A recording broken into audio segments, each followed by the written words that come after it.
Chilli powder, ಸಖತ್ ಖಾರ ಬಣ್ಣ ಮತ್ತು ರುಚಿ ಆಚಿ ಚಿಲ್ಲಿ ಪೌಡರ್. ಕಲಬುರಗಿಯ ಚಿತ್ತಾಪುರದಲ್ಲಿ ತೀವ್ರಗೊಂಡ ಪಥ ಸಂಚಲನ ಸಮರ. ಆರ್ಎಸ್ಎಸ್ ಸೇರಿ 7 ಸಂಘಟನೆಗಳಿಂದ ಪಥ ಸಂಚಲನಕ್ಕೆ ಅರ್ಜಿ.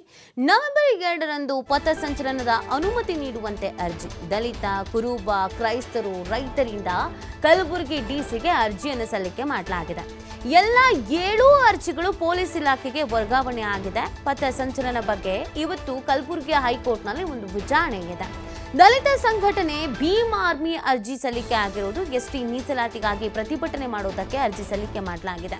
ಪ್ರತಿಭಟನೆಯನ್ನು ನಡೆಸುವುದಕ್ಕೆ ರೈತ ಸಂಘಟನೆಯಿಂದಲೂ ಕೂಡ ಅರ್ಜಿ ಸಲ್ಲಿಕೆ ಆಗಿದೆ. ಕೇಂದ್ರ ಸರ್ಕಾರದ ವಿರುದ್ಧ ಅತಿವೃಷ್ಟಿ ಪರಿಹಾರಕ್ಕಾಗಿ ಪ್ರತಿಭಟನೆಯನ್ನ ಹಮ್ಮಿಕೊಂಡಿದ್ದಾರೆ. ಇನ್ನು ರಾಜ್ಯ ಕ್ರಿಶ್ಚಿಯನ್ ವೆಲ್ಫೇರ್ ಸೊಸೈಟಿಯಿಂದಲೂ ಕೂಡ ಅರ್ಜಿ ಹಾಕಿದ್ದಾರೆ. ಚರ್ಚ್ ಬದಲಿಗೆ ಪ್ರಾರ್ಥನಾ ನಡಿಗೆಯನ್ನ ನಡೆಸ್ತೇವೆ ಅಂತ ಅವರು ಅರ್ಜಿಯನ್ನ ಸಲ್ಲಿಕೆ ಮಾಡ್ಕೊಂಡಿರೋದು. ಅಲ್ಲಿಗೆ 7 ಸಂಘಟನೆಗಳಿಂದ ಅರ್ಜಿ ಸಲ್ಲಿಕೆ ಆಗಿದೆ. 2 ಆಗಿದ್ರೆ ಬೆಳಗ್ಗೆ ಒಂದು ಸಂಜೆ ಒಂದು ಅವಕಾಶ ಕೊಡಿ ಅಂತ ಹೇಳಬಹುದಿತ್ತು, ಅಥವಾ ಆ ಬಗ್ಗೆ ಆಲೋಚನೆ ಕೂಡ ಇತ್ತು. ಈಗ 7 ಸಂಘಟನೆಗಳು ಕೂಡ ನಮಗೆ ನಾನಾ ರೀತಿ ಬೇಡಿಕೆ ಇಟ್ಕೊಂಡಿದ್ದಾರೆ. ಒಬ್ಬರು ಪ್ರತಿಭಟನೆ ಅಂತ, ಇನ್ನೊಬ್ಬರು ಪ್ರಾರ್ಥನಾ ನಡಿಗೆ ಅಂತ, ಮತ್ತೊಂದು ಪಥಸಂಚಲನ. ಸೊ ಬೇರೆ ಬೇರೆ ರೀಸನ್ಸಿಂದ ಅವರು ಪ್ರತಿಭಟನೆ ಮತ್ತು ನಡಿಗೆ ಮತ್ತು ಪಥಸಂಚಲನ ಅಂತ ಇಟ್ಕೊಂಡಿರೋದು. ಈ 7 ಸಂಘಟನೆಗಳಿಗೆ ಒಂದೇ ದಿನ ಅವಕಾಶ ಕೊಡೋದು ಕಷ್ಟ ಆಗತ್ತೆ. ಅದು ಕಾನೂನಾತ್ಮಕವಾಗಿಯೂ ಕೂಡ ಸಮಸ್ಯೆ ಆಗುತ್ತೆ. ಯಾಕಂದರೆ ಸೆಕ್ಯೂರಿಟಿ ನೋಡ್ಕೊಳ್ಬೇಕಾಗತ್ತೆ. ಅದು ಸೇಮ್ ದಾರಿಯನ್ನು ಆಯ್ಕೆ ಮಾಡ್ಕೊಂಡಿರುವಂಥದ್ದು. ಸೊ ಹಾಗಾಗಿ ಖಂಡಿತವಾಗಿ 7 ಸಂಘಟನೆಗಳಿಗೆ ಅವಕಾಶ ಕೊಡೋದು ಕಷ್ಟನೇ. ಹಾಗಂತ ಯಾವುದೋ 1ಕೋ 2ಕೋ ಕೊಟ್ಟು ಅಂತಂದರೆ ಮತ್ತೆ ಅಸಮಾಧಾನಗಳು ಭುಗಿಲೇಳಬಹುದಾದ ಸಾಧ್ಯತೆ ಇದೆ.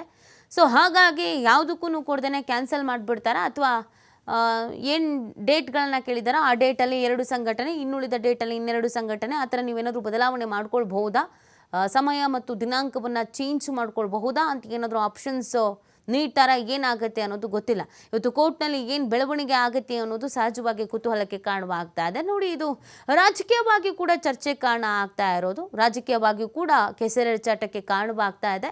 ಬೇಕು ಅಂತ ಟಾರ್ಗೆಟ್ ಮಾಡಲಾಗಿದೆ ಅಂತ ಒಂದು ಕಡೆಯಲ್ಲಿ, ಇಲ್ಲ ಪ್ರಿಯಾಂಕ್ ಖರ್ಗೆ ಅವರನ್ನೇ ಟಾರ್ಗೆಟ್ ಮಾಡಲಾಗಿದೆ ಅಂತ ಇನ್ನೊಂದು ಕಡೆಯಲ್ಲಿ, ಮತ್ತು ಪ್ರತಿಷ್ಠೆಯೂ ಕೂಡ ತೆಗೆದುಕೊಂಡಿದ್ದಾರೆ. ಪ್ರತಿಷ್ಠೆ ಆಗಿಗೂ ಅವಕಾಶ ಸಿಕ್ಕಿದ್ರೆ ಒಬ್ಬರು ಪ್ರತಿಷ್ಠೆ, ಅವಕಾಶ ಸಿಗದೆ ಕ್ಯಾನ್ಸಲ್ ಆಯಿತು ಅಂತಂದರೆ ಒಬ್ಬರು ಪ್ರತಿಷ್ಠೆ. ಸೊ ಹಾಗಾಗಿ ಕಾನೂನಾತ್ಮಕವಾಗಿಯೂ ಕೂಡ ಈ ವಿಚಾರ ಗಮನ ಸೆಳೀತಾ ಇದೆ. ಕಾರಣ ಕೋರ್ಟ್ನಲ್ಲಿ ಇರುವಂಥ ಹಿನ್ನೆಲೆಯಲ್ಲಿ ಇವತ್ತು ಏನಾಗ್ಬೋದು, ಕೋರ್ಟ್ನಲ್ಲಿ ವಾದ ಪ್ರತಿವಾದವನ್ನು ಆಲಿಸಿ ಅವಕಾಶವನ್ನು ಕೊಡಬಹುದಾ, ಅವಕಾಶವನ್ನು ನಿರಾಕರಿಸಬಹುದಾ, ಅಥವಾ ಇದು ಜಿಲ್ಲಾಡಳಿತಕ್ಕೆ ಬಿಟ್ಟಿದ್ದು ನೀವು ಏನಾದರೂ ಮಾಡ್ಕೊಳ್ಳಿ ಅಂತ ಹೇಳ್ತಾರೋ, ರಾಜ್ಯ ಸರ್ಕಾರಕ್ಕೆ ಬಿಟ್ಟಿದ್ದು ಅಂತ ಹೇಳ್ತಾರೋ, ಏನು ಮಾಡ್ತಾರೆ. ಆಗ ಒಂದು ವೇಳೆ ರಾಜ್ಯ ಸರ್ಕಾರವು ಅಥವಾ ಜಿಲ್ಲಾಡಳಿತ ಏನು ತೀರ್ಮಾನವನ್ನು ಪ್ರಕಟಿಸುತ್ತೆ, ಯಾರಿಗೂ ಅವಕಾಶ ಕೊಡಲ್ಲ. ಬೇಕಾದ್ರೆ ಬೇರೆ ಬೇರೆ ದಿನಗಳಲ್ಲಿ ಕೇಳಿ ಆಗಬೇಕಾದ್ರೆ ನೋಡೋಣ. ಈಗ ಯಾರಿಗೂ ಕೂಡ ಕೊಡಲ್ಲ ಅಂತ ಏನಾದರೂ ಹೇಳ್ತಾರಾ ಅನ್ನೋ ಪ್ರಶ್ನೆ ಕೂಡ ಇದೆ. ನೋಡಬೇಕಾಗತ್ತೆ. ಈ ವಿಚಾರ ರಾಜಕೀಯವಾಗಿಯೂ ಕೂಡ ಸಂಚಲನಕ್ಕೆ ಕಾರಣವಾಗಿರುವಂಥ ಹಿನ್ನೆಲೆಯಲ್ಲಿ ಯಾರಿಗೆ ಅವಕಾಶ ಸಿಗುತ್ತೆ, ವೈಯಕ್ತಿಕವಾಗಿ ಒಂದು ಪರ್ಸನ್ನನ್ನು ಅಥವಾ ಒಂದು ಸಂಘಟನೆಯನ್ನು ಟಾರ್ಗೆಟ್ ಮಾಡಿದ್ದಾರೆ ಅನ್ನೋದು ಈಗಿರುವಂಥ ಚರ್ಚೆ. ಬೇಕು ಅಂತ RSS ಟಾರ್ಗೆಟ್ ಮಾಡಿದ್ರು, ಬೇಕು ಅಂತ ಪ್ರಿಯಾಂಕ್ ಖರ್ಗೆ ಅವರನ್ನು ಟಾರ್ಗೆಟ್ ಮಾಡಿದ್ರು ಅಂತೆಲ್ಲ.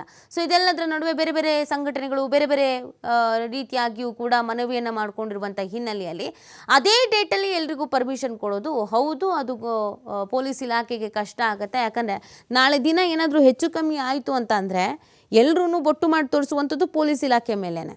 ಪೊಲೀಸರು ಏನು ಮಾಡ್ತಾಯಿದ್ರು, ಸೆಕ್ಯೂರಿಟಿ ನೋಡ್ಕೊಂಡಿರಲಿಲ್ವಾ, ಇಷ್ಟು ಜನ ಸೇರ್ತಾರೆ ಅಂತ ಗೊತ್ತಿರಲಿಲ್ವಾ ಅಂತ. ಹಾಗಾಗಿ ಪೊಲೀಸ್ ಇಲಾಖೆ ರಿಸ್ಕ್ ತೆಗೆದುಕೊಳ್ಳೋದಕ್ಕೂ ಕೂಡ ರೆಡಿ ಇಲ್ಲ.